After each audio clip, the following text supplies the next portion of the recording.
O Vini, ele tem uma formação, né, em Relações Internacionais pela Federal do Rio de Janeiro, pós-graduação em Finanças pela PUC, e atua praticamente uma década aí no setor de pagamentos, envolvendo cripto também, né, com passagem pela Stone, QR Capital, Nelogica Group, Foxbit, acho que tem uma grande história aí para a gente abordar nesse Uhum. bate-papo, né, Vini? A Horizon Pay, e também é fundador do Bitcorda, que é uma startup focada em educação e consultoria no mundo de criptoativos. Então, pô, bem-vindo, obrigado pelo tempo aí para trocar essa ideia com a gente, Vini, de dedicar seu tempo, né, de ensinar e educar mais pessoas a respeito desse mundo novo, né, no mundo aí das economias digitais, da Finanças 2.0, né, em que a gente está vendo aí grandes notícias em relação a isso, que não necessariamente refletem no preço ainda, né, não da forma que a gente imaginava. Mas vamos começar esse bate-papo aqui, entendendo um pouco mais da sua jornada, né, Vini? De onde você Legal. veio? O que te levou a fazer relações internacionais? Tá. Eu queria entender um pouco mais de quem é o Vinícius Córdoba antes de se tornar o profissional, né, o cara que atua aí com pagamentos e criptoativos. Legal. Muita gente fala pra mim, né? Ah, você se formou em relações internacionais e não trabalha na área. Eu discordo, assim, redondamente dessa afirmação, porque não tem nada que envolva mais relações internacionais do que Bitcoin e criptomoedas. Então, você vai falar logística. Logística, você pode pegar aqui logística dentro do Brasil, você pode fazer uma operação interna. Como que você vai operar Bitcoin só dentro do Brasil seria global? Então, não existe fronteira para o Bitcoin, já começa por aí, tá?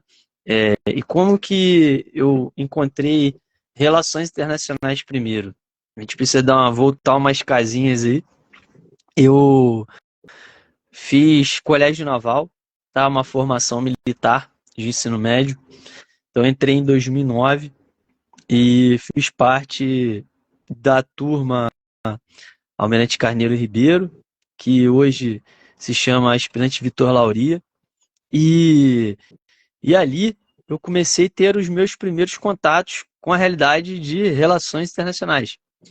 Eu fazia parte do Grêmio de Relações Internacionais. Aí dentro do Grêmio de Relações Internacionais, a gente representava a Marinha, representava ali o Colégio Naval em simulações das Organizações Unidas, em simulações de diplomacia. E assim eu comecei a ter ali os meus primeiros contatos com o universo de RI. Então, por esse motivo, eu tive bastante também interesse na matéria de geopolítica, que é um assunto que pretendo abordar mais aqui no meu canal, aqui no Bitcórdova, que está bastante relacionado a cripto também.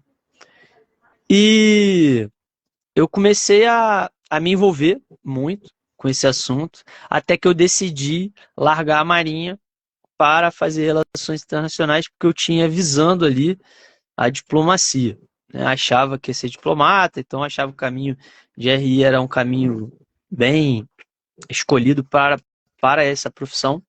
E Uhum. foi isso que eu fiz, né? Eu não esperava que no meio do caminho havia umas pedras no meio do caminho. E aí eu fui pivotando, mudando, conhecendo a área privada, que eu não conhecia, né? A princípio eu não conhecia nada de Bitcoin, nada de cripto. E E aí minha paixão naquela época, como eu falei, era geopolítica. E por geopolítica, eu havia decidido a seguir pelo caminho de falar sobre petróleo, né? Petróleo, geopolítica do petróleo, Oriente Médio, Iraque, as grandes irmãs ali, que são as grandes empresas de petróleo que existem nos Estados Unidos, o Reino Unido, enfim, agora a gente pode, se a gente for tratar desse assunto, pode falar da França também, explora bastante petróleo aqui na nossa costa próxima.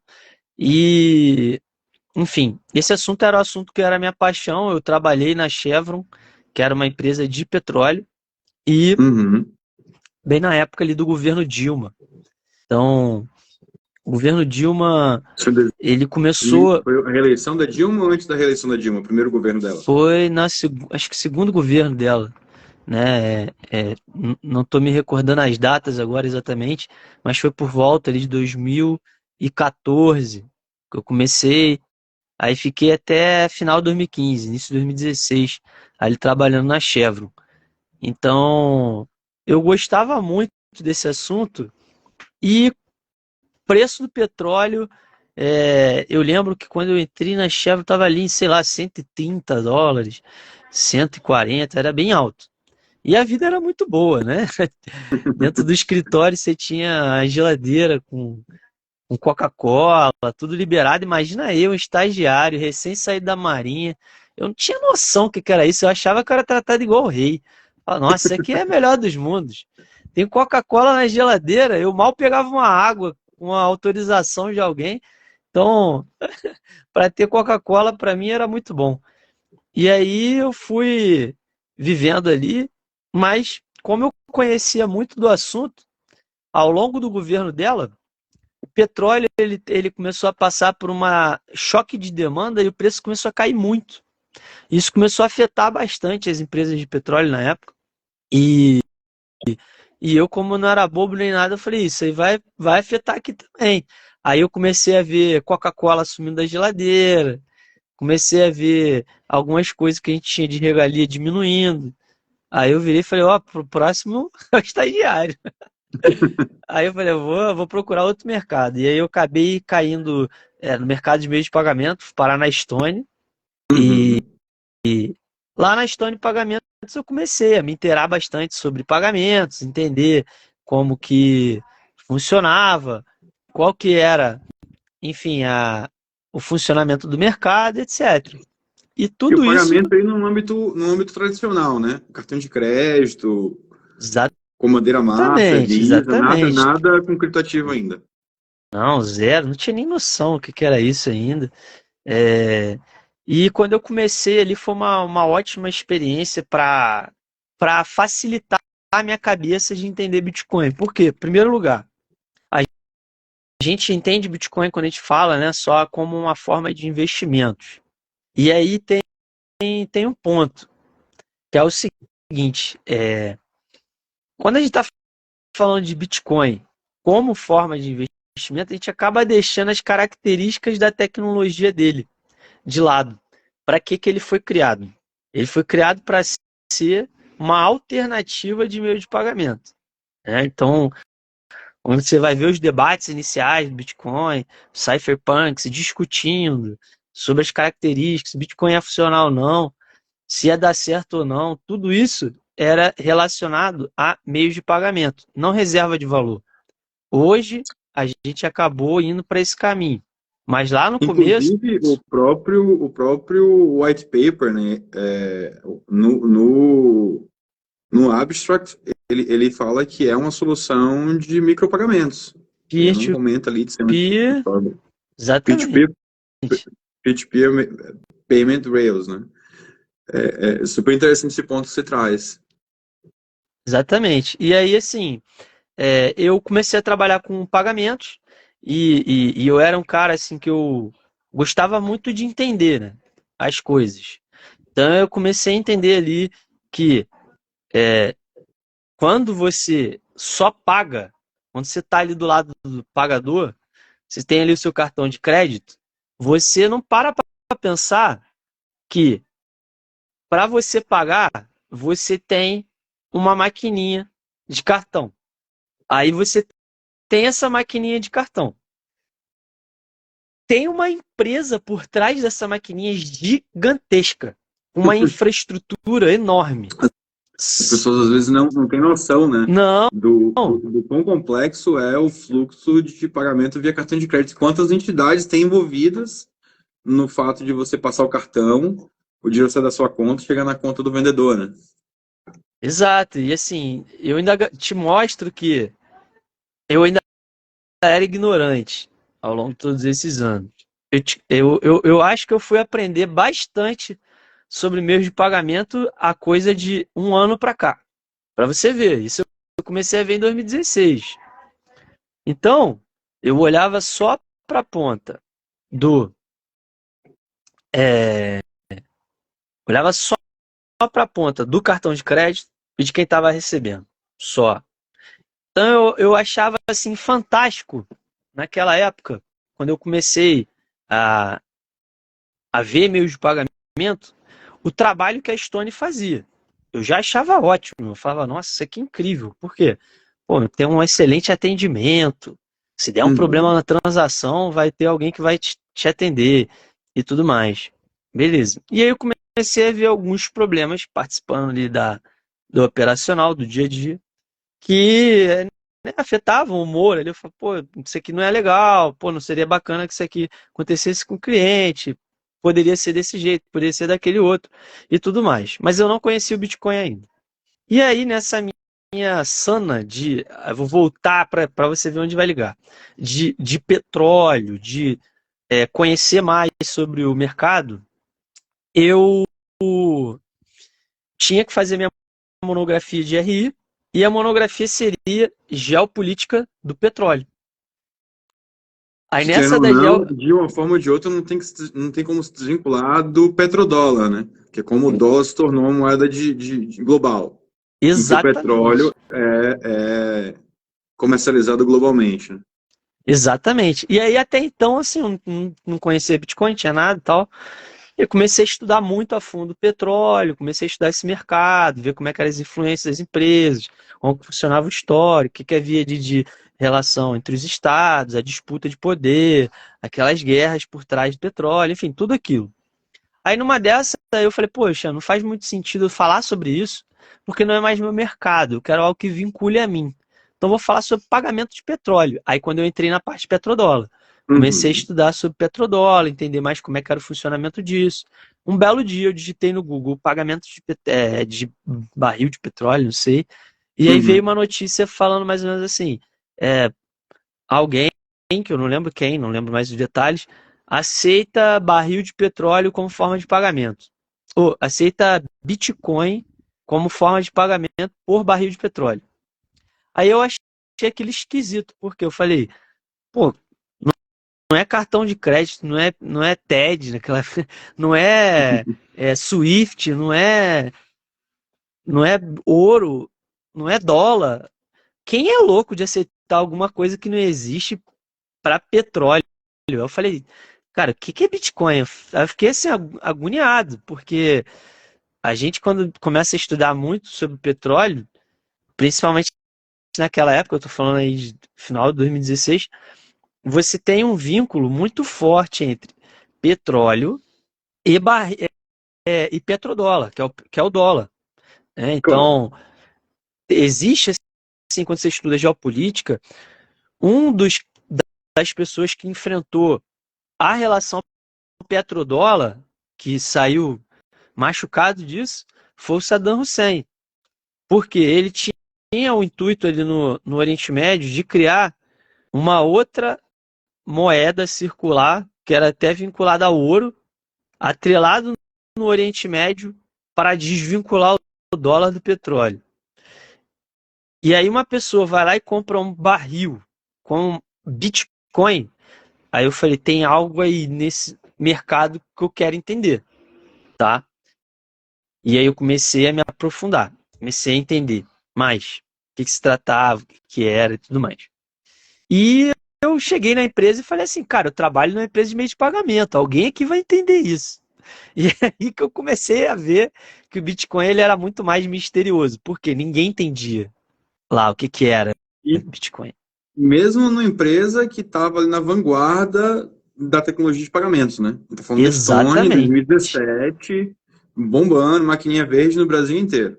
Final de 2016, assim, ainda. É, ninguém entendia nada de Bitcoin. E aí eu comecei a perguntar dev, porque eu era um cara assim que eu cheguei na Estônia, ela tinha pouco mais de 400 funcionários e nesse momento eu tô falando que ela já estava com quase 1.000. Então ela estava crescendo. E como eu era uma pessoa muito curiosa, eu consegui acessar a parte interna da empresa. Então eu entrava lá, chegava num dev que eu conhecia, que entrou junto comigo. Eu falo, Uhum. pô, fulano, e aí, sabe o que é Bitcoin? Ele, não. Eu falo, pô, você não conhece, ninguém conhece, não, não. Aí perguntava outra pessoa do comercial, sabe o que é Bitcoin? Não.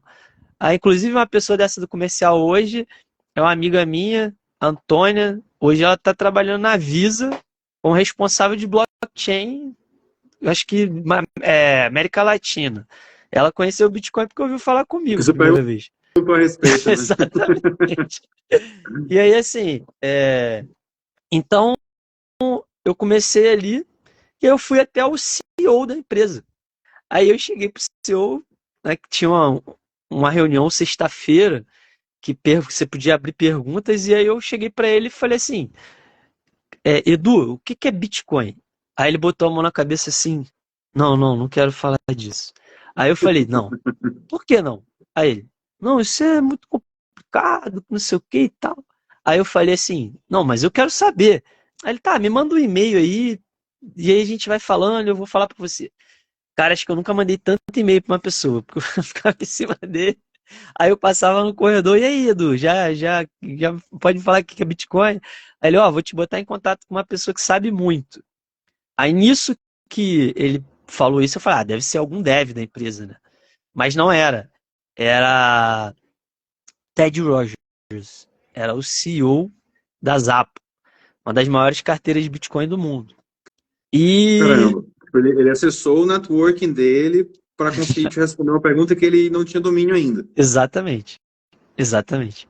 E aí eu falei, cara, é a chance da minha vida, assim. Aí eu falei, poxa, juro pra você, eu não sabia o que que era, então eu não estava interessado em ganhar dinheiro. Meu interesse não era esse.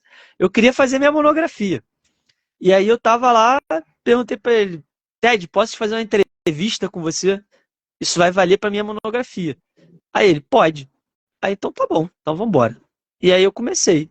É, fiz uma entrevista de 1h30, mais ou menos com ele. É, só um minutinho, Saulo. Sem problema.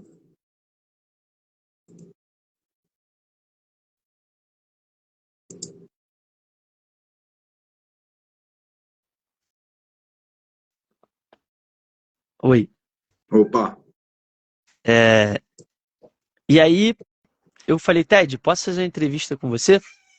Aí comecei a fazer um bate-bola com ele ali em relação a perguntas e tudo mais. E, cara, ele foi muito solícito pra mim. Foi mais ou menos 1h, 1h30 de perguntas, super legal. E a partir dali, cara, ele fez um brainwash na minha cabeça ali, fez uma lavagem cerebral em relação a Bitcoin e tudo mais, que eu acreditei muito. Só que eu falo, por que que eu criei a Bitcorda? Por que que eu criei o Bitcordova, que é meu nome? Não adianta você acreditar. Acreditar não é suficiente. Você tem que entender. E aí, o meu objetivo Educação é uma ponte que, no final das contas, ela não é de um caminho só. Não adianta você falar se a pessoa também não quiser aprender, né? Tem que ser de mão dupla. E uma vez que ela é construída, você só consegue reforçar ela, né? Ela vai continuar existindo ali, porque aquele conceito foi, de uma forma ou de outra, entendido. Mas antes de a gente chegar lá, exatamente. Vini, só para a gente fechar a ideia de onde o Vini veio, né? Então, imagino que você tinha esse sonho de se tornar, né, diplomata, passar pela Casa Rosada, e a partir do momento que você foi, né, tipo, encontrando obstáculos, vendo que o processo não é bem assim, você foi encontrando é, tópicos em que você se sentia confortável, que estava alinhado, né, de alguma forma com a sua experiência de trabalho, com os desafios que você estava enfrentando no momento, e foi ajustando sua carreira nesse sentido, com um foco aí ainda, né, de se trabalhar num ambiente internacional, em que você está fazendo negócios com outros, com empresas do mundo inteiro, né? Uhum, Nesse processo, você saiu da Marinha, começou uma faculdade na Federal do Rio de Janeiro, que por si só já não é fácil de entrar, né? uhum. E para defender essa graduação, a monografia da tese de Relações Internacionais, através de uma oportunidade dentro da Estônia, em contato com o CEO, você acessou um cara que estava tocando as maiores carteiras, exchanges do mundo, que te introduziu a ideia do Bitcoin ou do ambiente de criptomoedas. exatamente isso. E aí eu acabei caminhando para minha monografia, né? Que é um sistema internacional interdependente através de criptomoedas e blockchain.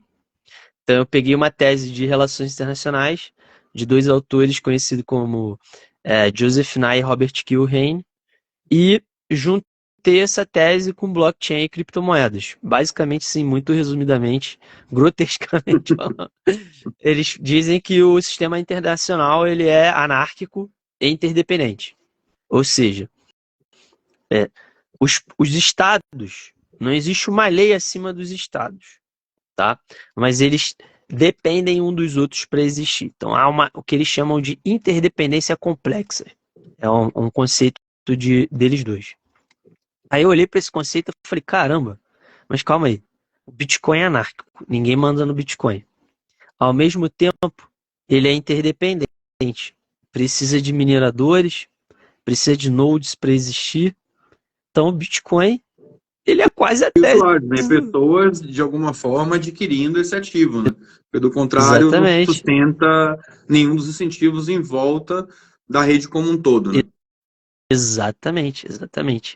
E aí, eu entendi o conceito Bitcoin, tá? Esse foi meu primeiro contato com o Bitcoin. E o que aconteceu, né? Eu não tinha dinheiro, eu estagiário. Então, fui lá, comprei Bitcoin, fiz tudo que você possa 2017. imaginar. Final de 2016 ali. Aí, cara, comprei Bitcoin, fiz tudo que você possa imaginar. Tive XRP abaixo de 1 centavo. Vi XLM, ninguém nem falava de XLM. Aí eu falava, XLM vai mudar o mundo. Aí né, só para quem não tá entendendo, XLM é a Stella, XRP é a Ripple. Então eu comecei a falar Ripple, caramba, sistema, conexão global, interdependente de pagamentos. Naquela época ainda não se falava em Lightning Network ainda. Então, já tinha o problema de FII da rede do Bitcoin. Muitos debates rolando. E, cara, era tão incipiente que, assim, pra você ter uma ideia, a gente não tinha noção do que era o hard fork do Bitcoin. Eu lembro que quando rolou o hard fork do Bitcoin, Bitcoin Cash, tinha gente que queria vender tudo, porque falava que o Bitcoin ia acabar, que no meio do hard fork tudo ia quebrar. No meio da guerra dos blocos ali, né? Na ideia de você Exatamente. aumentando o tamanho do bloco, para quem está acompanhando e não tem um entendimento a fundo, né, do protocolo, existe dentro do protocolo do Bitcoin um tamanho específico, né? Hoje, inicialmente em 1 megabyte, hoje a gente tem virtual bytes, né? Chega a 4, mas que tem um limite físico que você consegue colocar de transações por bloco, que são a cada 10 minutos. O que dá aí, teoricamente, um limite máximo de transações por segundo que a rede principal consegue, né, processar na sua máxima eficiência. Acho que ali tem estudos que falam de 7 a 26, 27, considerando aí o SegWit, né, de separar a assinatura das testemunhas da transação, do peso da transação em si. E existia essa briga aí em que você, aumentando o tamanho do bloco, você conseguiria ter mais transações, mais rápido, né? Continuaria sendo 10 minutos, mas você teria mais transações por segundo e teria um maior apelo para os mineradores, porque você poderia estar minerando mais transações, mais FIIs dentro desse mesmo bloco, né? E foi uma guerra absurda, junto com ICO, com tokenização nas redes, né, da Ethereum, que foi lançado nessa época, foi o boom do ICO aí, né? Então, o que não faltava era ruído, imagina. O boom do ICO foi logo em seguida, assim, teve primeiro o hard fork, que foi mais ou menos em julho de 2017, que foi essa guerra absurda, e depois entraram os ICOs. Então, assim, essa época, eu digo que foi a época como... Só um segundinho, Vini, para deixar bem palatável para o pessoal, Claro. Vem do Initial Coin Offer, que é muito próximo do IPO, né, no termo de você lançar uma empresa para ser listada em bolsa e mais pessoas conseguem comprar shares da empresa como um todo. O ICO foi um conceito lançado em que você conseguiria comprar tokens dessa, né, iniciativa em blockchain no estágio super inicial ainda, né, sem muita regulamentação, quer dizer, sem regulamentação nenhuma, e existiam tokens aí que multiplicavam por 1000%, 10.000%, na semana do lançamento, né? Isso aí virou uma febre, todo mundo queria, era melhor que Mega Sena, né? É, mas aí também tem o contraponto, né?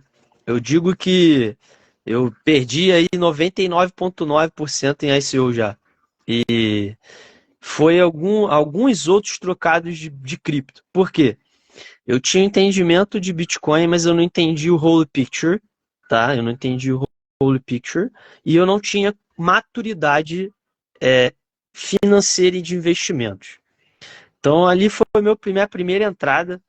Quando eu comecei a comprar Bitcoin, eu lembro que minha classificação dentro de qualquer banco, qualquer lugar, era hiperconservador. Que eu não botava. Caramba, e já comprou no Bitcoin. Exatamente. Tipo, o cara não sai nem, tipo, não troca de investimento para nada. Que querendo ou não, Então, se você for levar em consideração a analogia entre o mundo de ativos digitais e o mundo tradicional, eu diria que você comprar Bitcoin exclusivamente, você está sendo ultra conservador dentro dessa nova taxonomia aí de investimentos, né? Você vai comprar título do Tesouro Americano, num sentido de conservador no âmbito da economia digital, de como ela estava se mostrando a nível de oportunidades, né? E, claro, uhum, risco-retorno envolvido com isso.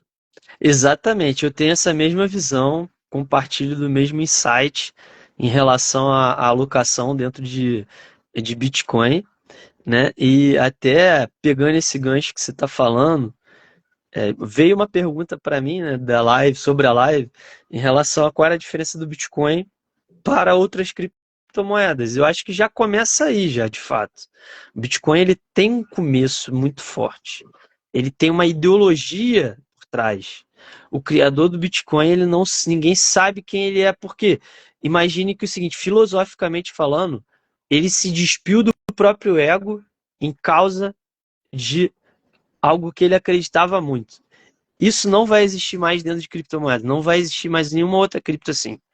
Você pode ter projetos fantásticos, você pode, inclusive, no futuro, eu não sou eu, quem sou eu para julgar, ter uma outra criptomoeda que perpasse o Bitcoin em valor de mercado, que seja mais forte. Mas não vai ser pelas mesmas características.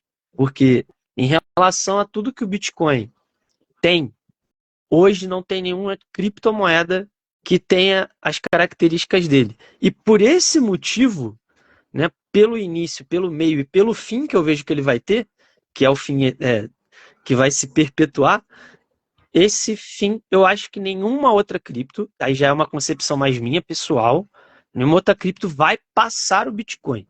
Nenhuma. Ainda mais agora, sabendo que o SDT vai fazer stablecoin em cima da infra do Bitcoin, esquece, não tem mais a mínima chance. Mas assim, isso aí é um papo mais para o final da live. Mas E acho aí que é vou. interessante a gente pontuar nesse momento, não a discussão do porquê você acredita nisso ou não, mas no sentido da solução do problema que o Bitcoin resolve, né? Tem muita gente que ainda confunde, o que é o Bitcoin? Que problema isso resolve? Não tem lastro, não tem uma entidade por trás que suporte o valor disso, garanta isso e aquilo, quando na verdade ele justamente surgiu para assumir o papel do dinheiro, né? Em que o dinheiro ele não seja controlado por nenhuma entidade que tenha o poder de simplesmente diluir esse ativo que é utilizado para trocas de forma, como é que fala? Pela troca entre as pessoas, né? Eu estou misturando as palavras em inglês e português, Pode mas falar em inglês, que aí eu também vou entender, não tem problema não. de trocas ao acaso, né? Você não programou, você Aham. tem um cara ali, tem uma oportunidade e você não necessariamente confia nele. Você fazer essa troca de forma digital, online, né, imediata, o Bitcoin resolve isso sem necessidade de confiar em um terceiro, né? Que é o problema do Exatamente. dinheiro. Hoje a gente não tem um dinheiro, né? Tem diversos dinheiros e moedas no mundo, cada um com seu monopólio na sua região, no seu país, no seu banco central, e os governos de cada uma dessas regiões com o poder de imprimir mais dinheiro, criando Uhum. inflação, né, dessa base monetária e diluindo o poder aquisitivo de todo mundo que tem esse dinheiro. O Sim. Bitcoin resolve isso porque não existe ninguém que controle o Bitcoin e ele é pré-programado a ter 21 milhões de unidades no final da sua, né, fase de distribuição. Isso aí, para quem não sabe, vai até 2140, o último fração de bitcoins, os últimos satoshis serem minerados, né? Uhum. E até lá, a cada 4 anos se diminui pela metade essa inflação que é pré-programada, todo mundo sabe dela, né? Mas uma sugestão para quem está assistindo a gente também, matematicamente falando, 99% dos bitcoins vão ser minerados até 2033. Então, fiquem ligados, porque a última chance, eu digo que é agora, o último sprint. Você está na última oportunidade. A janela vai fechar em menos de 10 anos.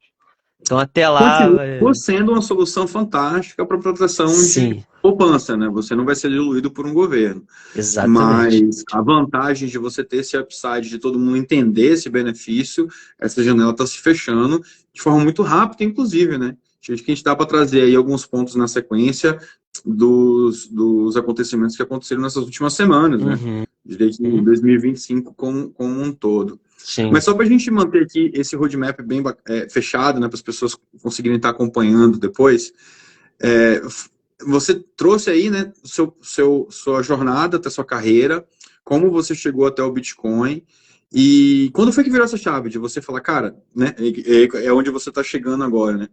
O Bitcoin, ele ser ali algo incomparável, né? É um de poucos, ou único, que vai ser um criptoativo, né, que vai existir aí por gerações e gerações, e vão existir outras moedas, não tem como se acabar, né? A não ser que realmente a tecnologia passe a ser totalmente integrada com o Bitcoin, as outras se tornem moedas representativas de como se fosse hoje estoques de outras empresas, né? As empresas lançam a blockchain simplesmente em nível de transparência, mas muito das tecnologias são embarcadas dentro do Bitcoin.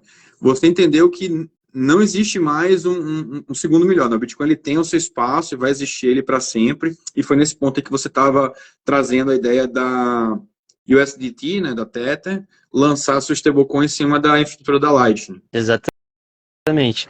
E aí, voltando os passos para trás, eu digo que é o seguinte, né? Se eu fosse viver de lamentação, eu não tava nem nessa live. Por quê?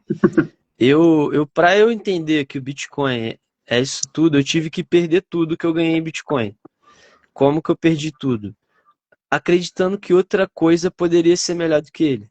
Então, eu experimentei praticamente tudo do mercado de cripto. E eu tive que testar além da teoria, né? E esse testar foi doloroso. Por quê? Porque eu entreguei para o mercado tudo que ele me deu em 2017, perdi tudo, né? Então, quando chegou em 2018, 2019, eu já estava bem machucado.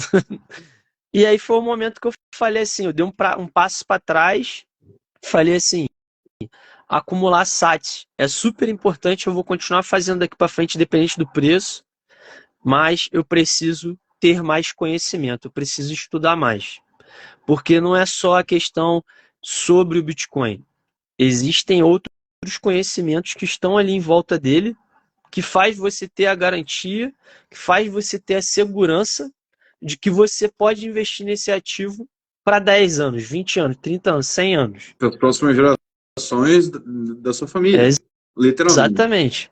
E aí, em primeiro lugar, fui fazer minha pós em finanças. Né? Por quê? Se o Bitcoin ele é visto como um ativo financeiro, como está sendo agora, né, depois da guerra dos blocos ali e tudo mais, independente de julgar ou não quem estava certo ou errado, uma questão é certa. Com o bloco não aumentando, o foco do Bitcoin passou a ser reserva de valor. Porque até então, até hoje, o sistema de Layer 2, o sistema de Lightning Network, não está bem desenvolvido. Não é que eu não acredito que ele vai estar daqui a alguns anos, eu acredito firmemente nisso. Mas hoje não está dissipado, não está com uma UI ajustada, ele não está preparado para atender o meio de pagamento como a gente conhece, né? Poderia ser encurtar a vida com aumento de bloco, mas a gente teria outro problema, que era o quê? A concentração de mineradores. Então a gente ia reduzir um problema de um lado e ia ter problema de outro. Problema sempre vai existir. A gente tem que resolver, né? E aí fui nessa linha, testei todas as soluções, comecei a explorar muito Proof of Stake. Então, Eu acho que eu testei a primeira solução de Proof of Stake que eu conheço, que chama Tezos, né? Tem até um artigo meu escrito sobre a Tezos, que saiu, se eu não me engano, no portal da UOL, no portal do Bitcoin, não falando sobre investimento em Tezos, mas explicando como que era a minha visão, por que ela tinha uma tecnologia muito positiva, né? E aí quando a gente vai trabalhar dentro de cripto, investimento versus tecnologia, a gente vê que não casa tanto. Por quê?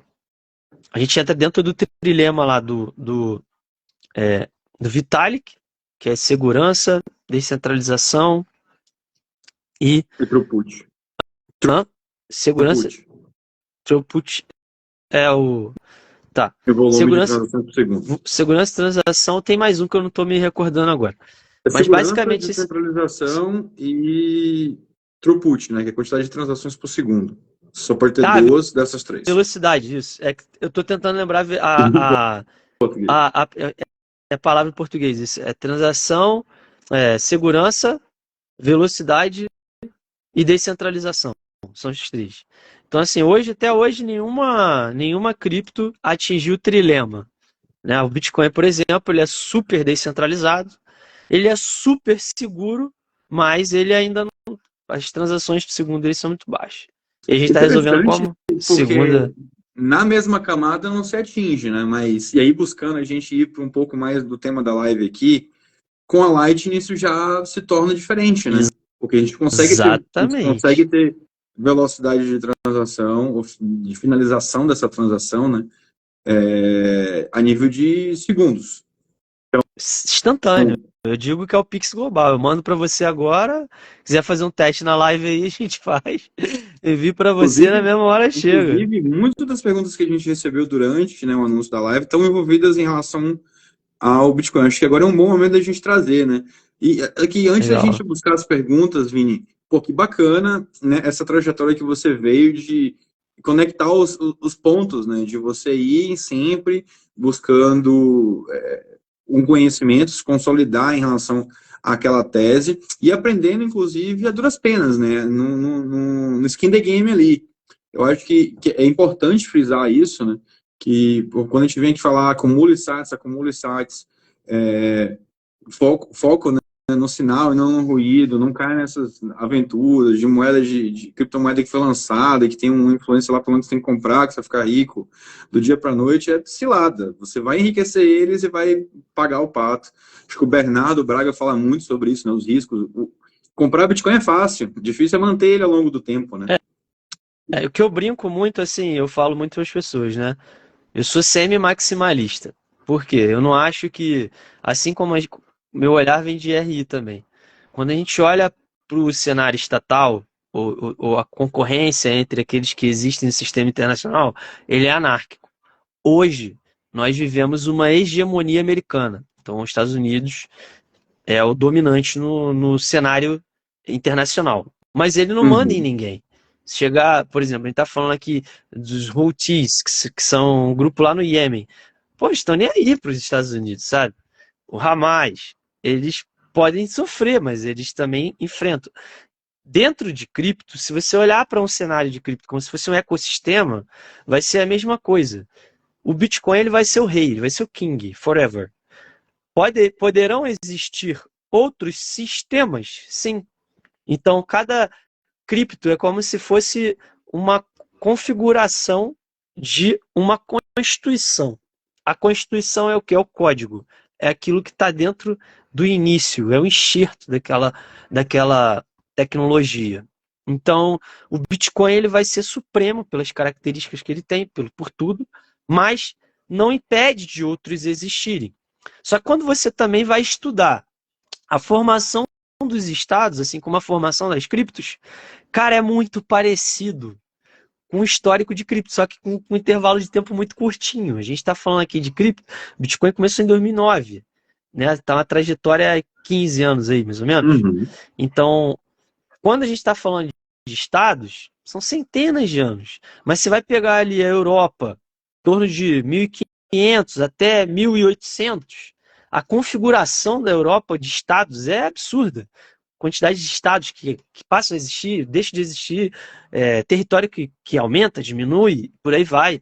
Mas você tem alguns players que permanecem de lá até hoje. Portugal, Espanha, Inglaterra, França, né? Aí você vai tendo outras configurações de outros estados que vão existindo. O próprio Estados Unidos não existia, passou a existir, se tornou hegemon. E por aí vai. Eu vejo a configuração das criptomoedas, o cenário das criptos do mesmo jeito. Então, o Bitcoin tem tudo para permanecer no topo, mas também depende de quem está dentro desse ecossistema. Depende da gente, depende de qual arcabouço que a gente vai construir dentro dele. Porque nada impede de um Ethereum da vida vir configurar um confrontamento com o Bitcoin, que são duas constituições diferentes, eles não conversam. Mas eles coexistem dentro do mesmo sistema que é anárquico, que é o sistema do quê? Das criptomoedas. O sistema das criptomoedas ele é anárquico. Eu entendo o seu ponto, e eu acho que, até para não fugir um pouco do tema, muito do tema, né, já fugindo um pouco, quando se fala em criptos concorrentes, né, para se você substituir aí o efeito de rede que já existe em cima do Bitcoin, né, da estrutura, da segurança, do tempo de mercado, da distribuição dessa infraestrutura, dos nós, tudo isso, né, questão de segurança, qualquer outra concorrente já tem que ser 10 vezes melhor, 20 vezes melhor. E o ponto é que o Bitcoin é tão específico no que ele resolve o problema, né, que é o problema do dinheiro global, em que muito difícil, e aí a opinião pessoal também, né, haver um segundo. Vão existir outras criptomoedas no mercado de ativos digitais? Com certeza, sem sombra de dúvida, vão existir outras. A grande maioria vai ser fraude, vai ser simplesmente moedas para ser jogada no colo e feito o rug pull. E aí que entra esse ponto de ter canais como esses, né? De você trazer situações de que, pode existir,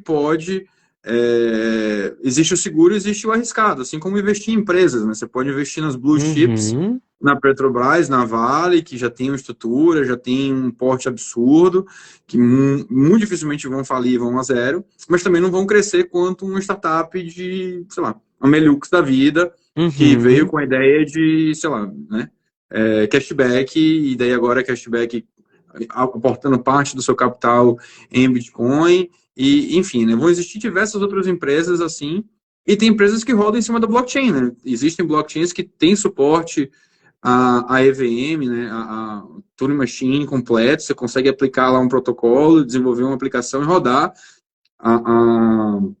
diversas, né, exchanges descentralizadas hoje rodam em cima disso, rodam em cima da Ethereum, a Uniswap lá é uma delas, existem diversas outras em que você consegue fazer o processo de comprar e vender de forma descentralizada e anônima.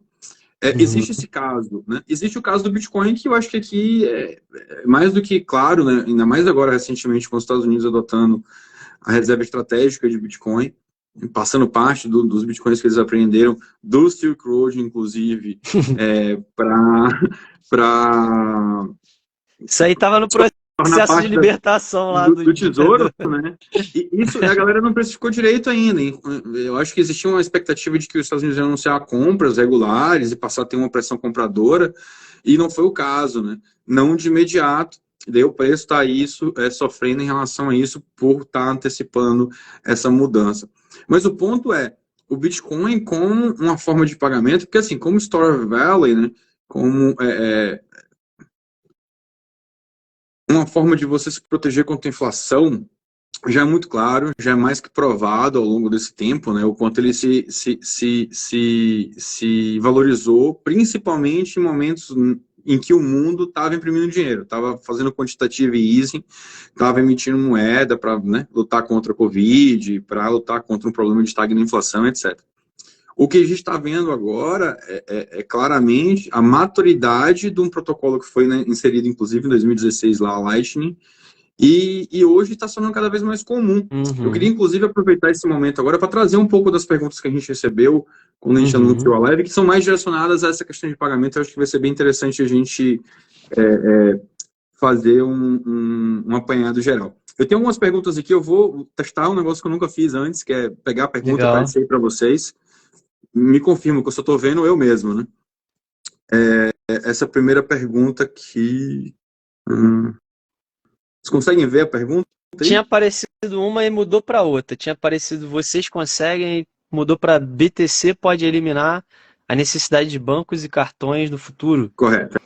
Essa é a pergunta que eu selecionei aqui. Tá. Vamos em partes, tá? O problema do cartão, ele não é só o intermediário. Ele também é alguém que realiza um crédito para você, tá? Eu já pensei muito sobre isso. Para o Bitcoin ele eliminar o cartão de crédito, teria que haver aí eu já vou falar uma palavra difícil aqui, tá? Teria que haver dentro da Lightning, né? A gente, ó, como é que estou entrando em complexidade aqui. Dentro da Lightning, um Rapid de Bitcoin. E as pessoas aceitarem esse Rapid.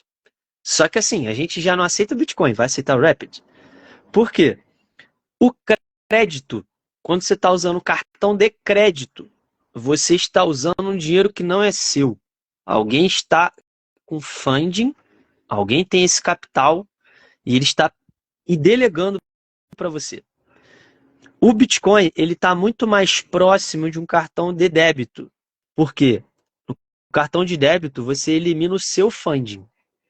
Você tem o seu dinheiro no seu banco e ele sai da sua conta direto para a conta de outra pessoa.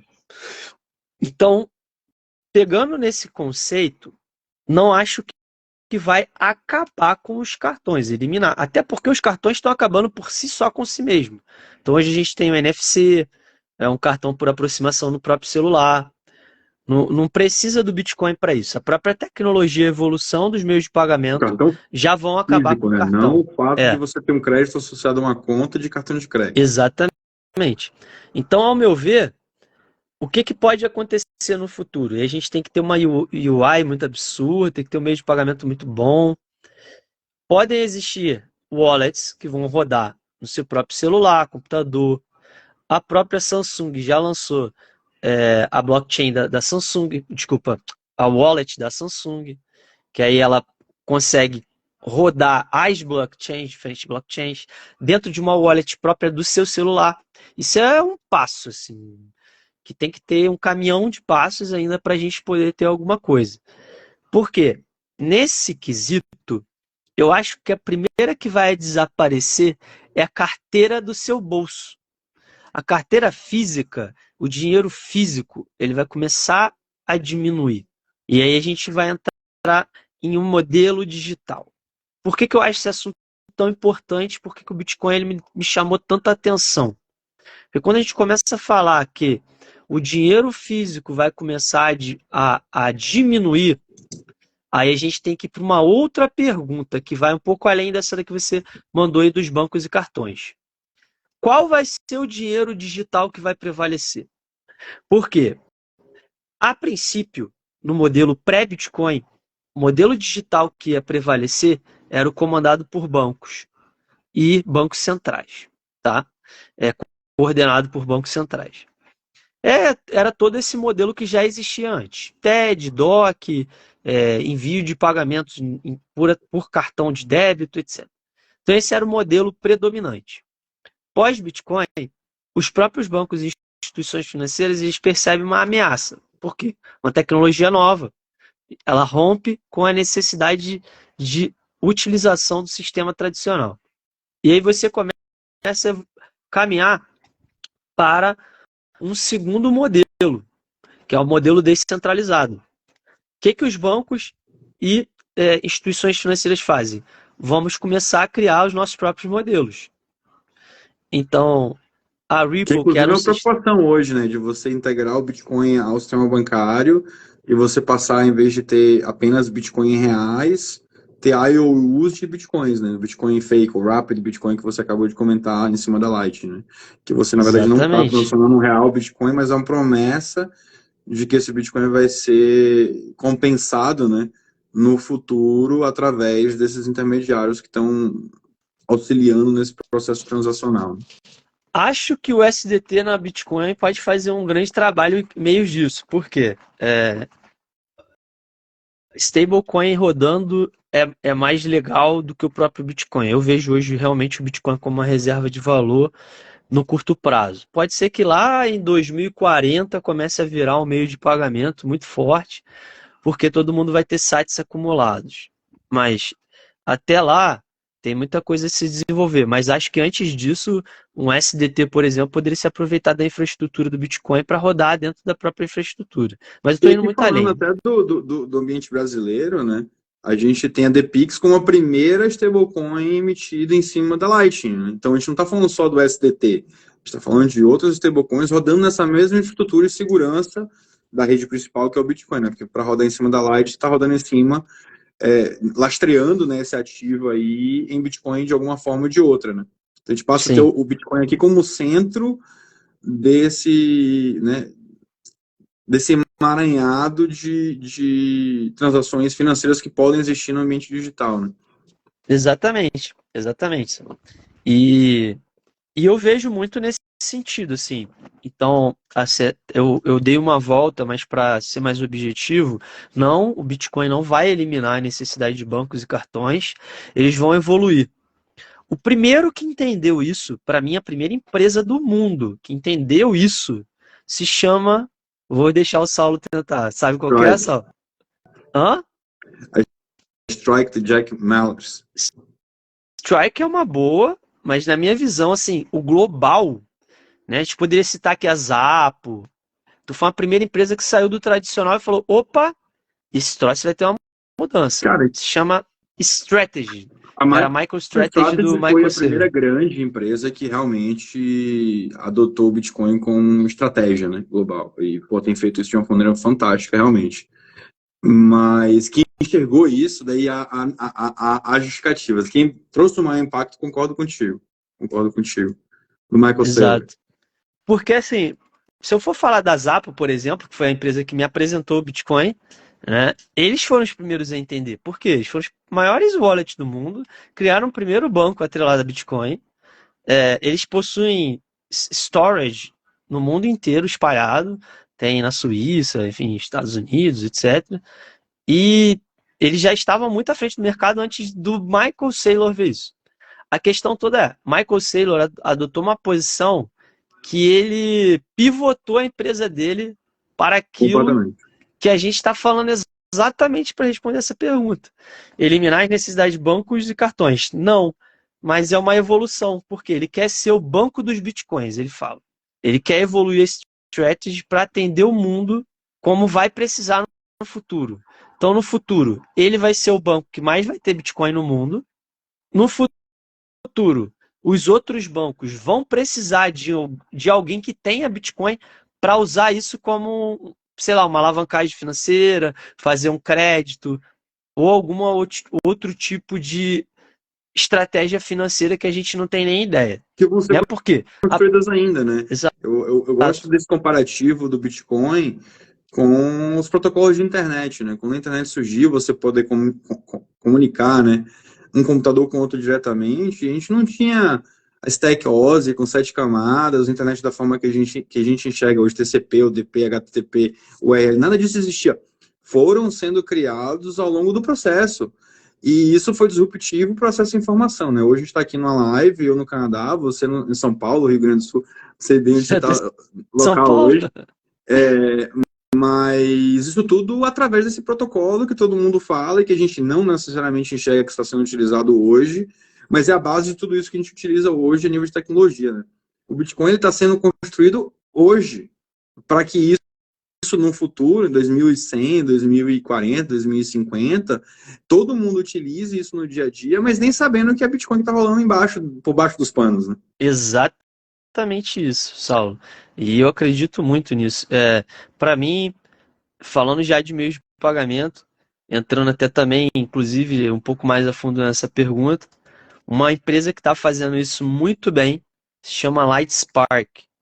Eu conheci a Lightspark há alguns anos atrás. Confesso que no primeiro momento fiquei um pouco desconfiado, porque eles oferecem infraestrutura de Lightning Network, mas a infraestrutura deles é bem cara para empresas. E eu imaginava que era uma solução que não teria tanta aderência de mercado. Eu estava muito enganado. Porque eles conseguiram aprofundar muito a solução deles e hoje eles conectam com diversas empresas no mundo, exchanges, bancos, etc., para fazer o que o Swift faz através do Bitcoin. Eles fazem Tem o intermediação de... XRP no meio, hein? Hã? Aí eu E não tô sem o sabendo. XRP no meio, né? Ah, Sem a sem necessidade de você emitir o XRP seu no próprio mundo, token. Estão resolvendo o exatamente. problema que a XRP surgiu para resolver, né? E até hoje não resolveu. Tá brigando Tá aí lá com o lobby para tentando. tentar botar o token deles nos Estados Unidos. Mas eu acho Exato. que tem um follow-up aí que é interessante, que eu acho que vai em linha com o que a gente está discutindo, né? Que é essa pergunta aqui, ó. E agora? Apareceu ou não apareceu? Não sei se Falam aparece. que o pagamento é viável, mas porque tem pouca gente usando. Boa, essa Cara, exatamente. para mim essa pergunta aí é a melhor de todas, de verdade. Por quê? É, eu confesso que durante muitos anos eu trabalhando com cripto, eu me fazia ela todos os dias. Ó, cara, como que pode o Bitcoin ser uma tecnologia disruptiva, estar à frente do mercado, ter todas essas oportunidades, etc. E não tem, não tem ninguém usando. E aí Pô, muito pouca eu sempre gente, né? é, eu, Comparativo. eu falei assim, cara, em primeiro lugar, vamos desmontar um mito aqui, tá? Mito. Tem gente pra caramba usando Bitcoin. O volume de transação global é gigantesco. Só tem Isso é um crescido, mito. de forma É absurda. absurdo. Não, isso aí vamos lá. Esse é o primeiro mito que tem que ser desmontado aqui na live. Ah, não tem ninguém usando. Não tem ninguém assim, eu e você Próximo usando para pagar a uma você, né? O pipoca. seu meio não Mas, está pô, utilizando ainda. tem gente Ainda. ali de 2 milhões de dólares. Você pega lá para olhar a blockchain, é só transação de milhões. Então, o volume global de transação de Bitcoin é absurdo de alto, tá? Eu nunca fiz esse dado comparativo, mas eu arriscaria dizer que é maior que algumas economias globais aí. Então, de volume de transação. Então, assim, esse é o mito que precisa ser desmontado já respondendo essa pergunta. Agora vamos falar sobre microtransações. É diferente. Por que tem pouca gente usando em microtransações? Aí entra um problema técnico do Bitcoin, que a gente já falou aqui sobre a guerra dos blocos, etc. O Bitcoin, como on-chain, ele tem uma taxa muito alta para a utilização. Então, hoje, se eu vou utilizar um Bitcoin, se eu for enviar para o Saulo agora via on-chain, cara, eu chuto que deve estar na casa dos 25 a 50 centavos de dólar, uma transação baixa. Demora uma hora para ser confirmada, né? O que já inviabiliza para a maior parte dos cases de microtransações. Você quer entregar um Sim. produto ou serviço e receber na hora, né? Ou pelo menos a confirmação de que você vai receber Tem esse valor no algumas futuro. soluções que conseguem pivotar isso. Por exemplo, ela puxa na blockchain o hash da transação, ela confirma antes de chegar, mas aí o cara tem que assumir o risco e isso é um perigo muito grande, Você porque se paga ele mais fizer um também, né? Que você FII muito tá. baixo, a transação pode demorar muito, enfim, ele vai ter que ter um fund muito alto. Tentaram viabilizar esse modelo, não deu certo. E a segunda coisa que existe, aí a gente fala o tempo inteiro, que é a Lightning Network, que está sendo viabilizada, está funcionando, e aí entra num problema que ninguém vê. Agora entrou que eu demorei anos para entender. Eu falei que comecei a entender um pouco mais de pagamento, tem uns 2 anos para cá, um ano para cá, tá? Qual que é o grande problema? É muito fácil eu falar que eu vou enviar uma transação para o Saulo diretamente, tá? Outra coisa é eu falar assim, eu vou pagar esse microfone aqui, esse microfone que eu estou usando, nas lojas americanas. Quando eu falo isso, aí o buraco é um pouco mais embaixo. Por quê? Hoje, o mundo está diversificando a forma como realiza compras do meio físico para o digital. Quando a gente vai para o meio digital, por trás de uma empresa, um marketplace, que é onde você compra todas as coisas que você compra, existem empresas de gateway, existem empresas de adquirência, existem empresas de suporte para o próprio site funcionar. E aí vou citar um exemplo aqui do Brasil que é muito conhecido, chama VTEX.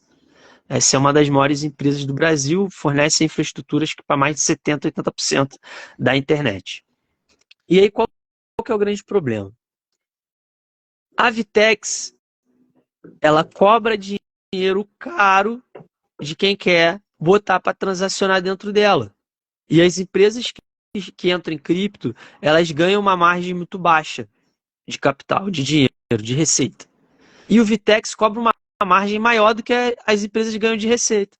Como que a gente pode viabilizar um modelo de pagamento que a empresa que manda no mercado cobra uma taxa maior do que as empresas que estão tentando viabilizar esse meio de pagamento? Não tem como.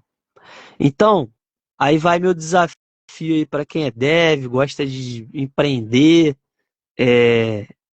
Para a gente fazer o Bitcoin dar certo, a gente tem que mudar a forma como a gente cria o mercado digital. O meio de pagamento na internet tem que mudar. A infraestrutura do meio de pagamento na internet, ele inviabiliza que o Bitcoin se torne meio de pagamento.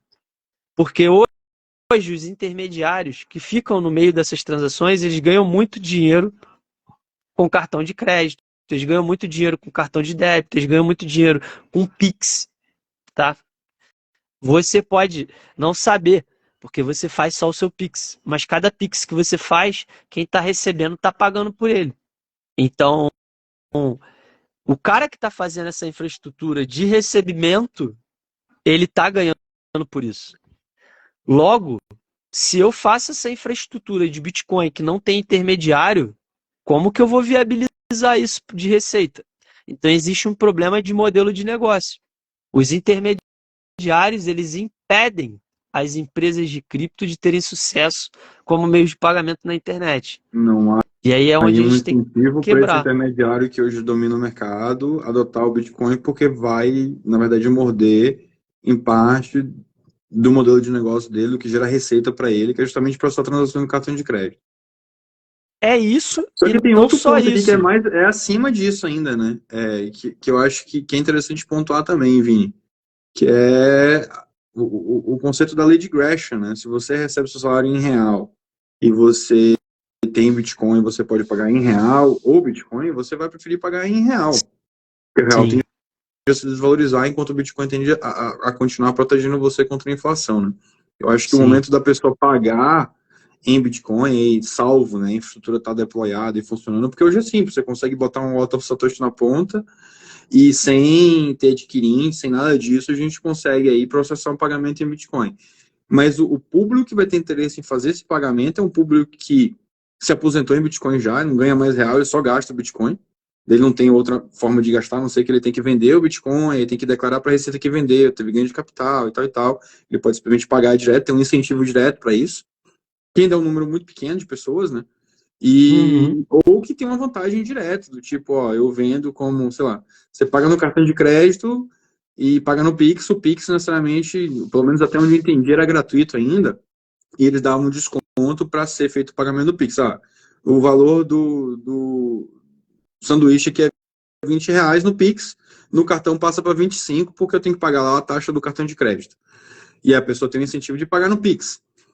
Talvez aí, se fosse os mesmos R$ 20, 18 talvez, né, em Bitcoin, talvez tivesse interesse em pagar em Bitcoin. Mas eu acho que, ainda além de se construir uma infraestrutura que é baseada inteiramente nisso, vem a questão do público ainda não ter Bitcoin para pagar em Bitcoin, né?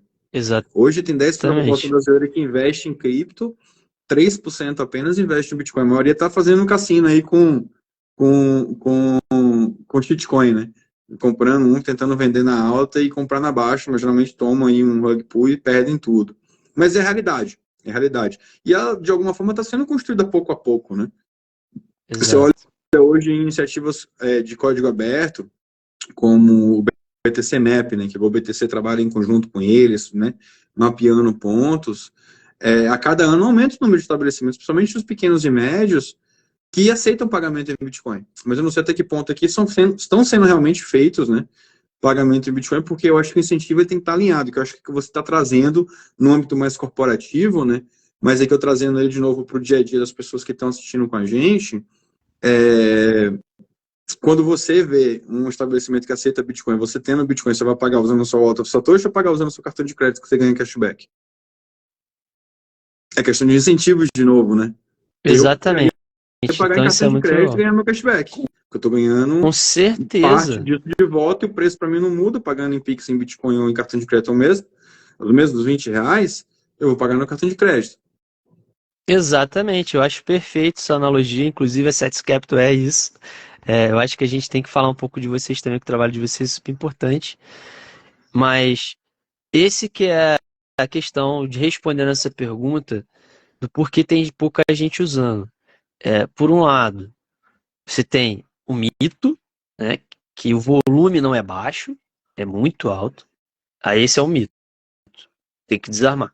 Segundo, tem pouca gente usando para micropagamentos, porque existe uma dificuldade técnica que é construída pelos próprios players que dominam o mercado hoje, e existe uma dificuldade até econômica, digamos assim, que foi o que você acabou de trazer.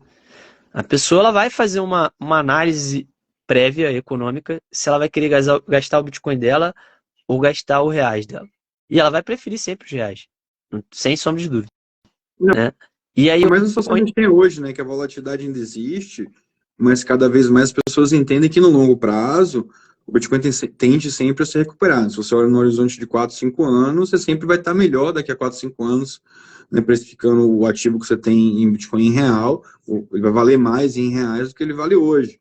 Então, na minha você visão só vai gastar hoje, se não tiver outra opção, né? Senão, no contrário, você vai gastar real. sim, na minha visão hoje, o melhor incentivo de meio de pagamento hoje para Bitcoin são produtos com ticket médio muito alto. Então, você vai, por exemplo, falar de carro, casa, viagem de avião, coisas assim que você tenha no mínimo ali um ticket médio de R$ 1.000 para cima. Normalmente ele é viável porque se a pessoa já está com Bitcoin há um tempo e ela valorizou e o micropagamento é mais difícil, ela vai preferir utilizar o pagamento dela de Bitcoin que ela já acumulou com algo que tem um ticket médio mais alto. Então ela vai preferir utilizar, comprar uma moto, comprar um carro, comprar uma casa, comprar algum bem de consumo mais alto, né? Então isso é bem legal.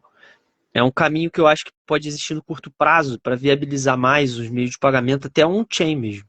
Porque aí eu estou falando aqui, o cara vai pagar R$ 2 numa taxa, R$ 5, para pagar 1.000.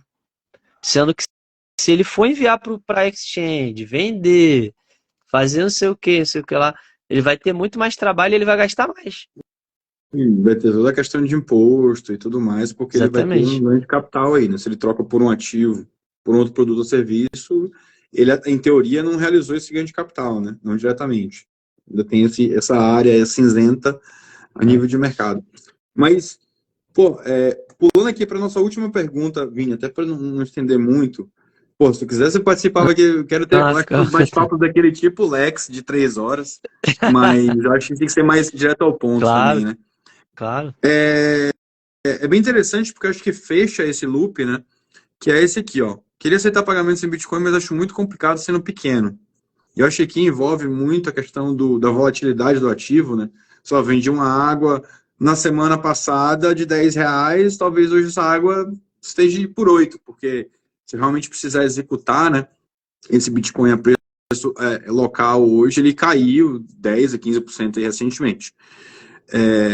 Isso cria muito, muito, muito medo.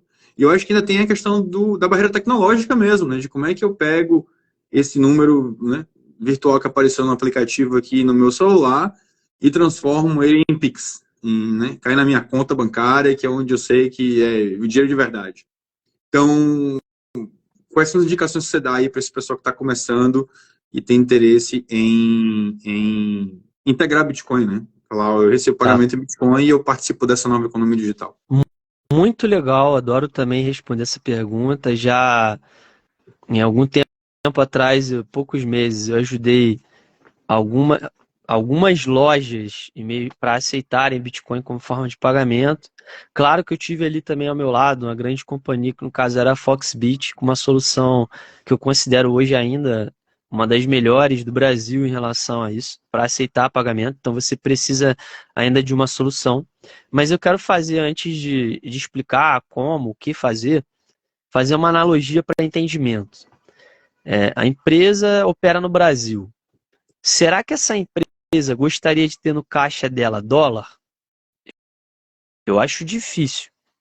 Imagina, ela começa a aceitar, ela trabalha num local, Búzios, Rio de Janeiro, que tem muito turista, da Argentina, Estados Unidos, Europa. E aí, ao invés dela receber o dinheiro dela em reais, quando eles passam o cartão de crédito deles ou débito, ela começasse a receber do dia para a noite, tudo em peso argentino, dólar, euro. Será que ela iria querer aceitar esse tipo de meio de pagamento? Com certeza que não. Por quê? Ela teria um trabalho de pegar todo aquele capital e ir numa casa de câmbio para trocar aquilo ali por reais depois.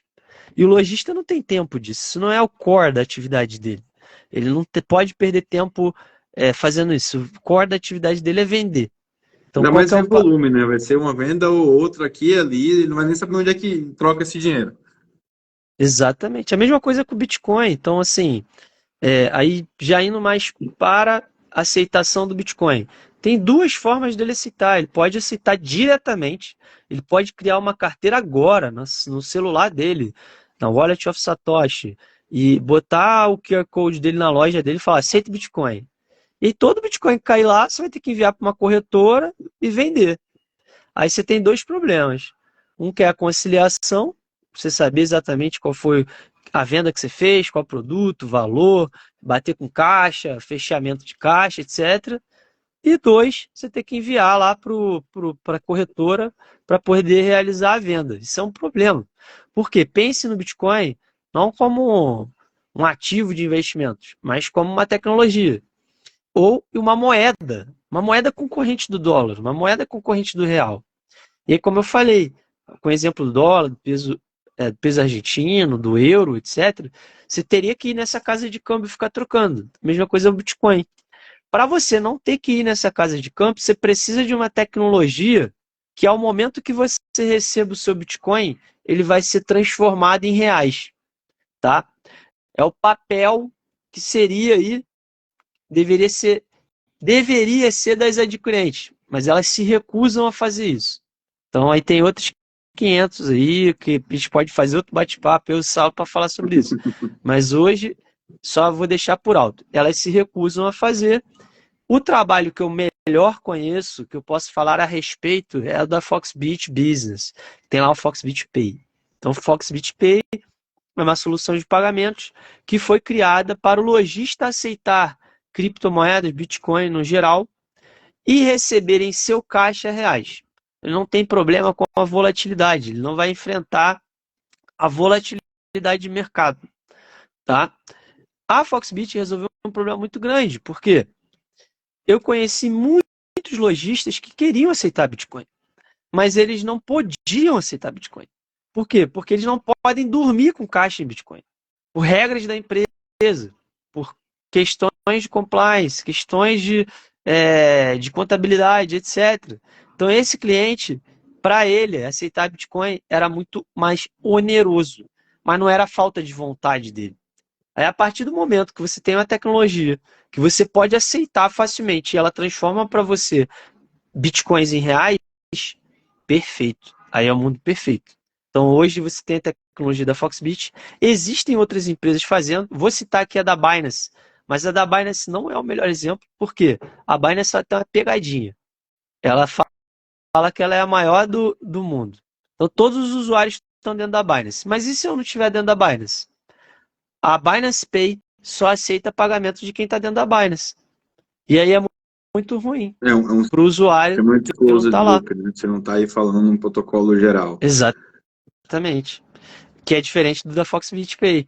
Que é diferente de outros que estão lançando agora, mas eu não tenho propriedade para falar acerca dessas empresas. Então é isso, assim. Acho que dá para aceitar como forma de pagamento, dá para aceitar as pequenas transações, mas tem que ver qual modelo que deseja trabalhar. Eu eu gostaria de dar uma contribuição aqui nessa linha, porque eu acho que a gente tem como dividir, né? Uma empresa pequena, média e grande. As grandes, elas vão ter esses problemas de compliance, as médias talvez aqui também num ambiente ou outro, mas as pequenas, eu acho que tem sido feito lá pela GoBTC, de treinamento, iniciativas como o Bitcoin aqui, a própria as meninas, né, da área Bitcoin trazem muito bem esse conceito. Você consegue estar aceitando o Bitcoin como forma de pagamento de uma forma muito simples. Baixa o aplicativo, o Wallet of Satoshi, abre uma conta na BIPA, são, né, instituições confiáveis. A própria Satis Capital está integrando, né, Light num ambiente de empresas também. Você pode criar um invoice, que é na verdade uma fatura, né, como se você fizesse um Pix, em que você põe o valor que tem que ser recebido em reais, ele, né, calcula no dia a cotação do Bitcoin e cria um invoice em que o cara que está pagando vai pagar certa quantidade de satoshi, e que você tem dois caminhos, né? Converter diretamente em real, que é o que o Vini está trazendo, né? De você não ter exposição a essa volatilidade, ou a depender do volume, e eu geralmente costumo aconselhar dessa forma, deixa lá. Uma venda pequena, que vai te trazer ali 10, 15, 100 reais, apareceu no mês, né, um cara foi lá e quis incentivar o fato de você estar aceitando o pagamento em Bitcoin, de pagar em Bitcoin para você receber Bitcoin. Se isso não fizer falta no seu fluxo de caixa no mês para pagar seu funcionário, deixa lá, vai acumulando. É uma forma de você ter ali um pedaço do seu caixa em Bitcoin, entender um pouco dessa volatilidade, né? Que ela vai para os dois lados. Quanto o ativo sobe, o valor que você já recebeu passa a valer mais. Quanto ele cai, e muitas vezes o cara está te pagando quando esse momento está de baixa, né? Então você está adquirindo Bitcoins por um preço mais baixo. E é importante você ter essa exposição, essa skin the game que a gente passa a ter com o longo do tempo, né, Vini?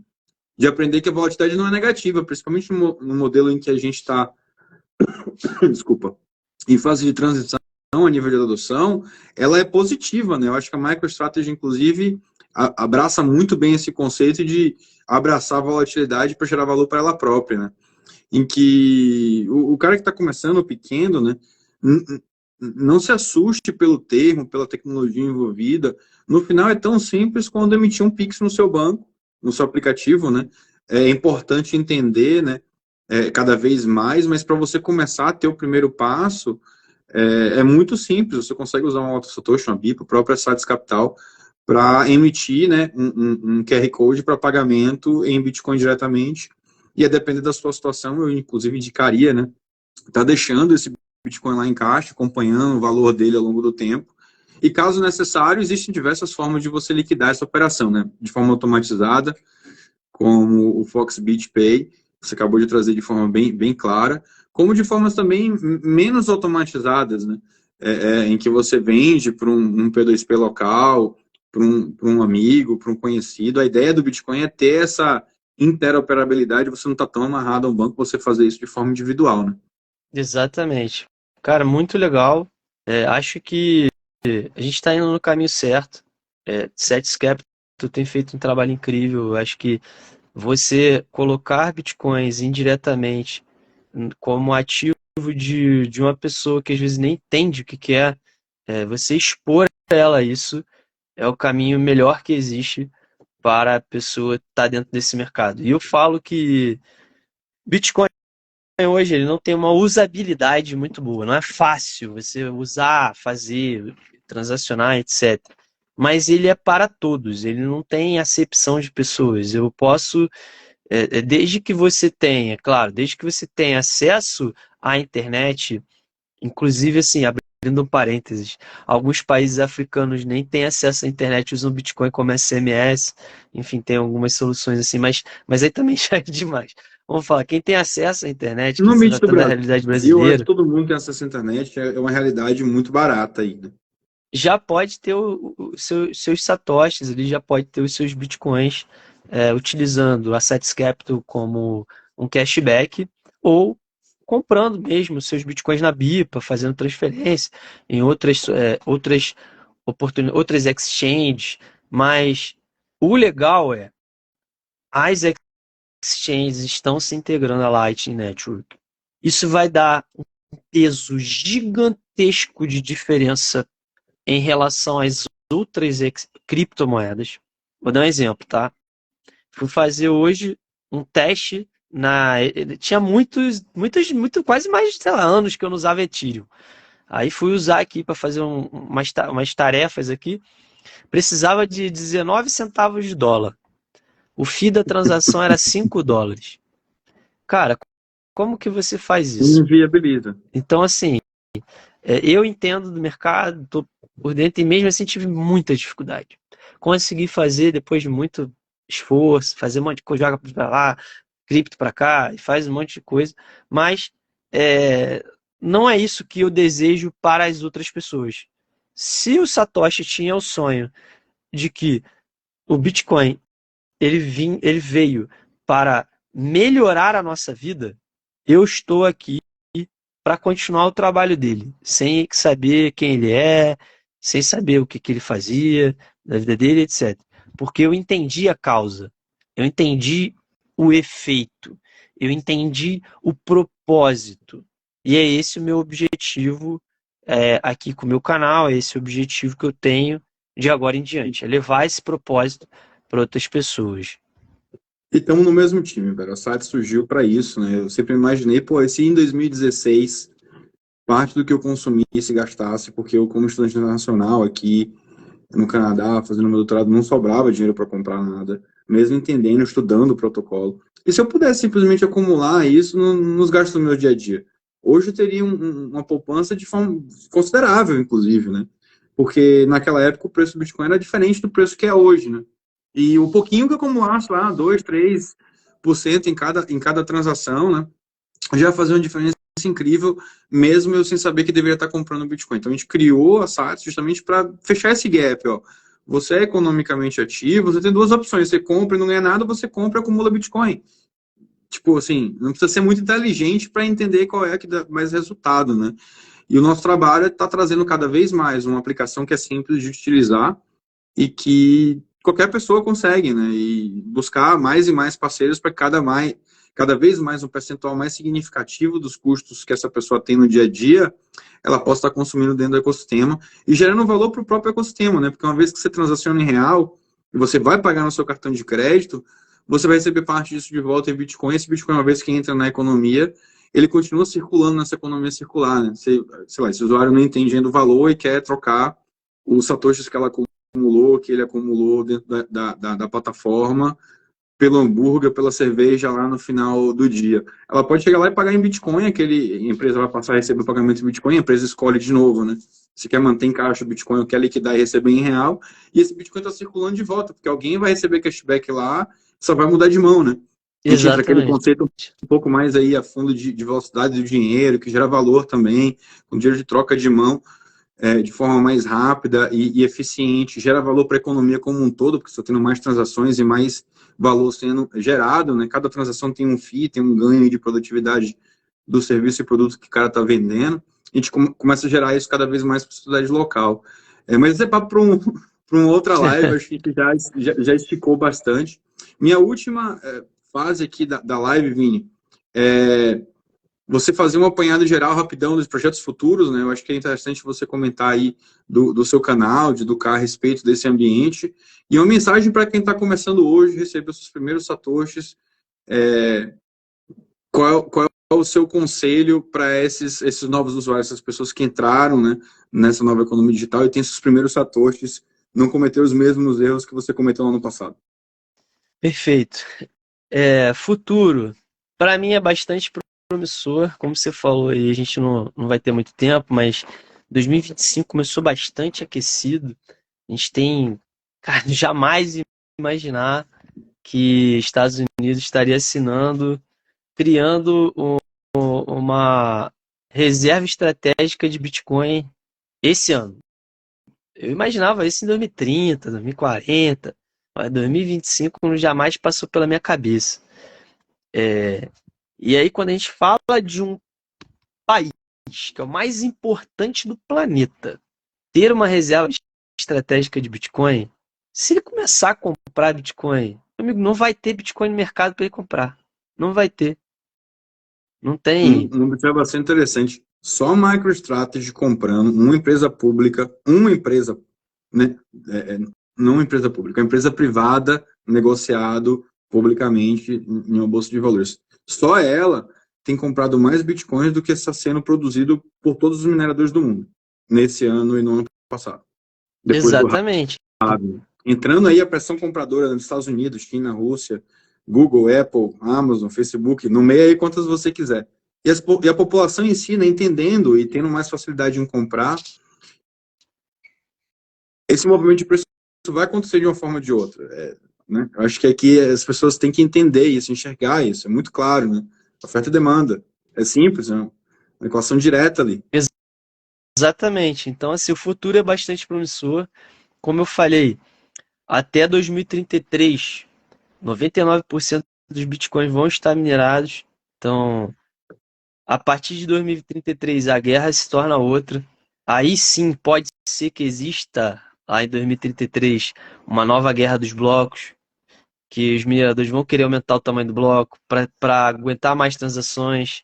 E o fee de transação ele vai ser mais representativo do que o prêmio por mineração.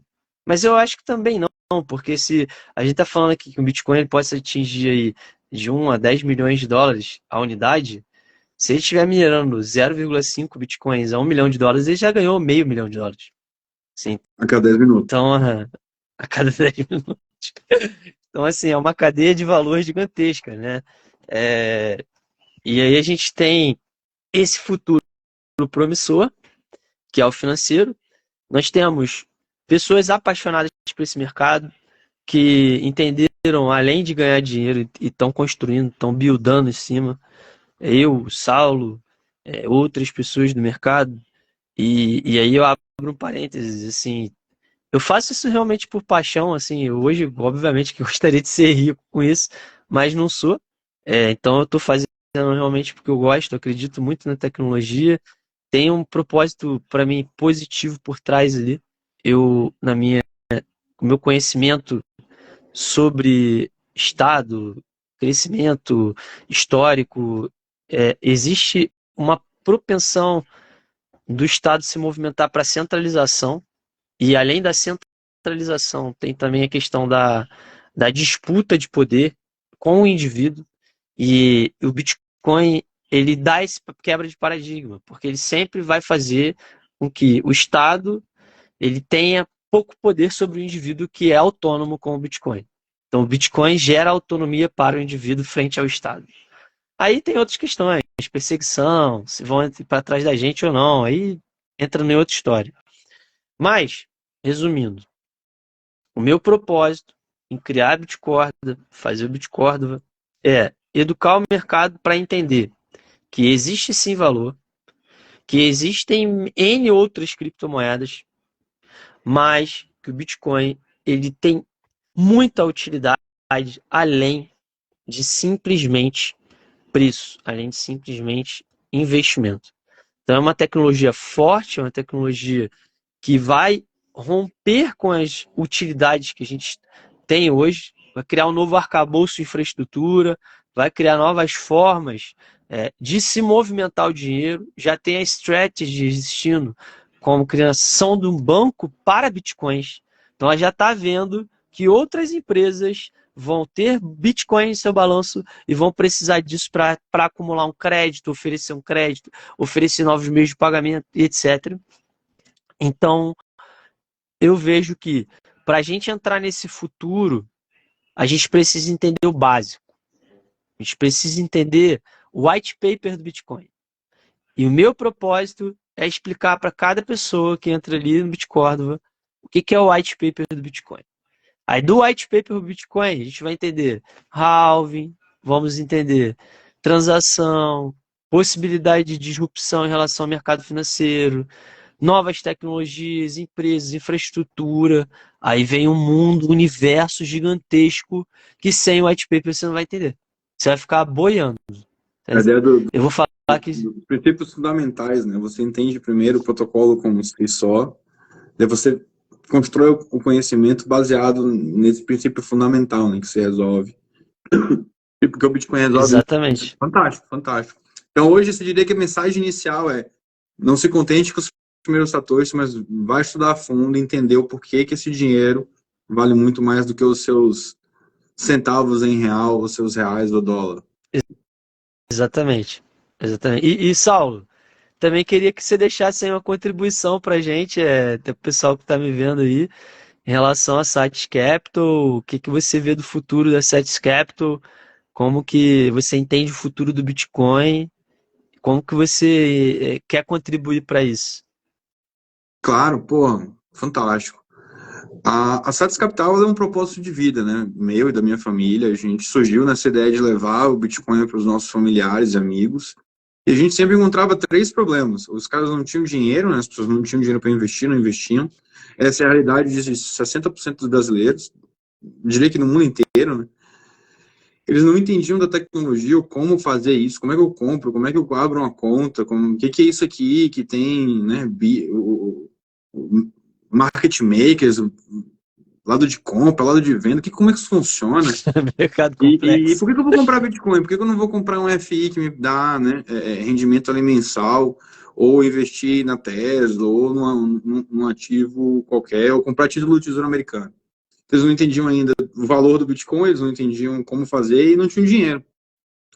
E nessa desconstrução a gente encontrou que, pô, sei lá, a forma que tem de dar acesso e tirar, né, todo esse risco que está envolvido, essa insegurança, é dar de graça. Tipo, é o cara receber Bitcoin através das suas transações do dia a dia. E a gente encontrou que o pequeno e médio é o que mais precisa de uma solução que ajude ele a vender mais, que ajude ele a dar, né, é, é, é, ajudar na tomada de decisões baseadas em dados, né? Ó, eu vou dar cashback, esses cashbacks que eu estou distribuindo, eles fazem parte de uma precificação do meu produto, e a tendência é que eu consiga baixar o meu custo de aquisição de cliente e aumentar o LTV, que é quanto mais eu vendo para esse mesmo cliente que eu trouxe uma vez para comprar comigo. Então, o cashback, ele por si só, ele era, né, no mundo acadêmico muito forte, né, ele foi feita essa adoção aí no Brasil ao longo do tempo, era muito promoção, a Melux veio e quebrou isso com o cashback, tem a questão dos Uhum. pontos que eu acho que é próximo, e quando a gente substitui o cashback em real por Bitcoin, as coisas se juntam de uma forma, eu falei, cara, eu resolvo o problema do dinheiro, não precisa ter dinheiro para investir, você consegue acumular, de novo, uma decisão super simples, né, eu acumulo ou não acumulo, prefiro acumular esse ativo que pode valer muito no futuro, eu não pago mais caro por isso, e a interface é super simples, não precisa ter seu CPF envolvido, é um e-mail, seu nome, você passa a fazer parte desse ecossistema, né, de empresas que dão cashback em Bitcoin. A gente facilita toda a parte de infraestrutura, você não precisa entender de Lightning, de carteira, de seed phrase. É um primeiro passo, a partir daí você passa a estudar, se educar, a gente também faz muito conteúdo básico, educativo. Em algum momento você vai entender que, pô, eu acumulei uma certa quantidade de Bitcoin, agora eu posso transacionar ela com a carteira fria e guardar, tendo minha soberania em relação a esses Bitcoins, não contar aí com a confiança de que a Satis vai realmente, né, sobreviver ao longo do tempo. E a Uhum. gente tem feito muito nessa direção, né, de facilitar o acesso, integrar de forma aí básica no ethos do Bitcoin, de que o Bitcoin é seu, você tem total direito de tirar ele a hora que você quiser. Tanto que hoje, né, aqui embaixo, nosso aplicativo, ele já tem integração com o Lightning, você pode pegar o seu cashback e mandar para o wallet que você quiser, como pagar um invoice em qualquer um dos nossos parceiros, né? Então, o nosso Excelente, propósito é justamente levar excelente. Bitcoin para todo mundo, sem risco. A empresa não tem risco, porque ela só paga esse cashback depois que ela vendeu, né? É como se fosse um vendedor para ela sem custo algum. E para o usuário, ela recebe o cashback sem risco nenhum. Já é comprar a cerveja, cortar o cabelo e comprar aquela roupa nova na loja. A diferença é que ela vai comprar através do nosso ecossistema, o que pontua, né, para esse empresário que ele tem interesse em receber o cashback em Bitcoin, ele paga essa comissão para a gente devolve para o usuário em Bitcoin. Legal. E hoje vocês têm um aplicativo, está em vias de ter? Tem Como que tá um essa visão? aplicativo, ele está disponível em Android e iOS, a gente também tem uma versão web mais simplificada. E a gente tem adicionado bastante novas empresas, estão buscar mais usuários, ter o feedback deles, né? Acompanha a gente, inclusive, aqui no nosso Instagram, manda mensagem, fala direto comigo, ou com a Fernanda, que está acompanhando o nosso marketing diretamente. Traz feedback, empresas que você gostaria de estar, né, recebendo cashback de volta, como a gente consegue estar melhorando a nossa interface. A ideia é, de novo, construir aqui a quatro mãos. A gente, inclusive, Vini, tem algo que o mercado soa como irracional, em que a gente, através do link de indicação, a gente comissiona os early adopters, né, para o resto da vida. Os usuários que eles trouxerem para o ecossistema, ou as empresas que derem o primeiro cashback, elas recebem comissão de todo o cashback que esses usuários que elas trouxerem receber para o resto da vida, enquanto elas forem parceiros nossos, né? Por quê? Porque a gente acredita que esse é um sistema que ele, por si só, gera ganho para todo mundo envolvido. Então, a gente simplesmente distribui esse ganho para que todo mundo tenha o incentivo de continuar utilizando, muito baseado nos incentivos do Bitcoin, né? Em que eles começaram a distribuir bastante no começo, e o bastante era 50 Bitcoins por bloco, mas não valia nada, né? Você precisava de 10 mil Bitcoins para comprar uma pizza. E ainda assim, a gente lá colocando, gastando energia e botando no computador para minerar Bitcoin. E naquela época, esse era o incentivo. Ele continuou fazendo isso, o ecossistema começou a crescer e esse valor começou a ficar mais alto, né? Esse pequeno 50 tokens de que ninguém entendia o que tinha valor, começou a valer muito dinheiro no futuro. Então, esses satoshis que eles estão acumulando hoje, que pode parecer que não tenha valor nenhum, né? Ou que, sei lá, talvez seja mais um daqueles pontos que você acumula no cartão de crédito e não consegue trocar pela passagem que você sempre sonha, porque ele expira e cada vez vale menos. No nosso caso, ele não expira nunca e cada ano que passa ele vale mais. Então, eventualmente, você acumulando seus satoshis com as sites e o seu sonho é viajar para a Europa com esses pontos, acumule por tempo suficiente, em algum momento você vai conseguir comprar sua passagem de avião para a Europa. Primeira classe, depende muito do volume de cashback que você está acompanhando. Mas não vai vencer nunca, vai ser sempre seu. Se você mudar do Brasil para a Argentina, para o Paraguai, para o Uruguai, para o Canadá, como foi o meu caso, traz seus cashbacks para cá, eles vão valer da mesma forma, é um ativo global, né? É o melhor cashback que tem. Esse aí ninguém toma de você, não tem, é infinito. Exatamente. E o nosso slogan, inclusive, Vini, é simples, é fácil, é saques. Porque a ideia é essa, velho. Todo mundo pode acumular satoshis no seu dia a dia, não tem risco, não tem trabalho. Não é como em 2016 que você tinha que abrir uma conta numa corretora estrangeira, porque não tinha no Brasil ainda. Ou quando tinha, era tudo meio que amarrado, engessado, dava um trabalho danado para você conseguir ter acesso. Com seu e-mail, simplesmente entra no aplicativo, mostra o QR Code, ou quando você compra online, clica no link através do aplicativo. Tudo de forma automatizada, cai na conta, tudo transparente. Não, é legal demais. Saulo, adorei falar com você. Muito obrigado pela oportunidade. Acho que Fantástico, foi um obrigado a papo você, Vini. bem construtivo. Estou aberto a mais perguntas, caso surjam depois aí, pessoal mandar para você, pode mandar para mim. Fica à vontade e estou à disposição para a gente fazer mais lives aí, falar mais sobre Bitcoin, cases de mercado, o que está acontecendo, geopolítica, eu gosto muito também. Vai ser Então, bacana, essa é uma ideia legal. E, cara, fica à disposição também, se quiser tocar alguma live, me convidar, minha agenda está aberta. Obrigado de novo, né, por ceder seu tempo e abrir um pouco mais a sua experiência com esse mercado. De novo, né, cada um contribui da sua forma, na sua expertise, e o ecossistema vai crescendo assim. com certeza. E muito obrigado. Fantástico, Vini. Obrigado a Valeu, todo mundo que participou. Segunda-feira temos mais uma, hein? Tamo junto. valeu, pessoal. Valeu, um abração, Tchau, legal. tchau.